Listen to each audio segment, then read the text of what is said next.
Today I want to have another look at the Timbrell Park master plan and consider how many safe crossings and pram ramps could we really fit in along Henley Marine Drive. Now on the left we've got Timbrell Park and on the right we've got Cottesloe Beach, both at the same scale. And what I want to show you is how many pram ramps and crossings they've got along Cottesloe Beach, along that dashed line, as opposed to how many could possibly go along Henley Marine Drive in about the same distance. And the reason I'm doing this is if council properly applied the transport hierarchy of people first and private vehicles last, then this would be an absolute no-brainer.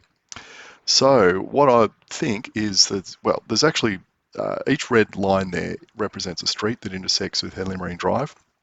And what I circled is where I think you could combine two crossings into one. Anyway, here we are at Cottesloe Beach. We've just ridden across a pedestrian crossing and we're coming over here to look at the surf. Okay, we're not going to hang around here and do this for too long. What we're going to do is ride south and count the pram ramps. So there's our second one outside Barchetta. So remember, we've already seen one pedestrian crossing. How many pram ramps? Okay, we're up to 3. And you'll just have to bear with me for the next couple of minutes while we just amble along the foreshore here, because I couldn't go very fast because of all the pedestrians. Okay, there's number 4. And I don't want to do this at high speed just in case we miss something. And yeah, I had to take some kind of detours to get around people. And I was trying to work out what would be the best way to do this. Should I go up the end of the beach and ride down where I zigzag up and down each ramp? So for instance, I ride on the road for a bit, ride up the ramp onto the path, at the next one go back onto the road again, blah, blah, blah. And I thought, no, that might be getting a bit dangerous with going back and forth between the two of them. So I just thought I'd ride along here and try and actually ride over every pram ramp to make sure we could see it properly. So yep, there's number 5. And I also had to differentiate between some of these concrete things which look like ramps but are in fact covers of drains. So that's why I've put a number on each one. Now this next one's a little bit strange because it's kind of a pram ramp that leads to nowhere, but I did stop to film this island because just look at the size of it, look at the length of it. It's a great long island, it's really wide. There's heaps of storage for people and bicycles in the middle there to get across safely. It really slows the traffic down to 30 or 40 kilometres an hour. And I have to ask the question, why can't they put those along Henley Marine Drive? What's stopping council from, just widening the road a bit, taking a bit of, the grass out and diverting the road to do that? Now here's a view of that pram ramp from the other side of the road. You can see the yellow lines there to stop drivers parking up against the pram ramp. They're really nice and wide. They've given plenty of clearance there to open up the sight lines so that when you're coming off the beach side, you've got a better chance to look around vehicles. Right, we're actually at pram ramp number 8 and our second pedestrian crossing. Now pedestrian crossings seem to be something that Canada Bay Council absolutely loathes or has a lot of trouble getting warranted through Transport for New South Wales. But clearly over here, they're sticking them in everywhere.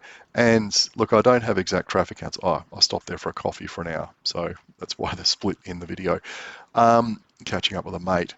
But where was I? Yeah, I look over, this is a much busier road than Henley Marine Drive. And you might think, oh, Henley Marine Drive gets quite a bit of traffic. It's a park, all the rest of it.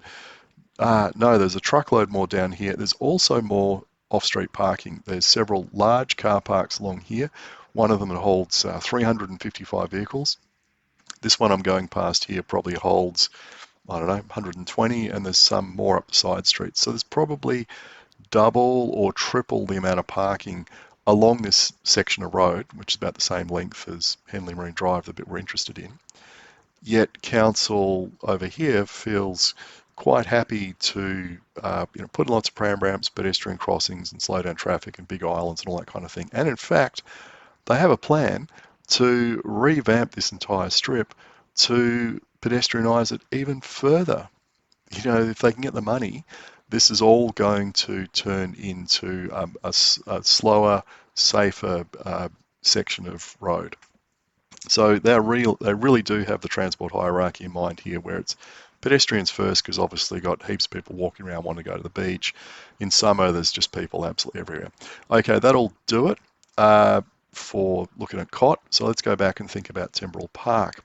So we've got this section that's a couple of 100 metres long from Timbrell Drive down to just beyond Livvy's place. And like I said, if council applied the transport hierarchy properly and put people first and private vehicles down the bottom, then they would have no issues going along Henley Marine Drive and saying, right, every street which comes down, such as Heath Street, Ingham, etc., let's put a pram ramp there at the very minimum, and even better, put in a pedestrian crossing. And where I've circled those two lots of two, that's where the streets are fairly close together, and you might say, well, let's just combine that into one crossing rather than having two. So you could have 1, 2, 3, 4, 5 crossings between Timbrell Drive and essentially just past Livvy's.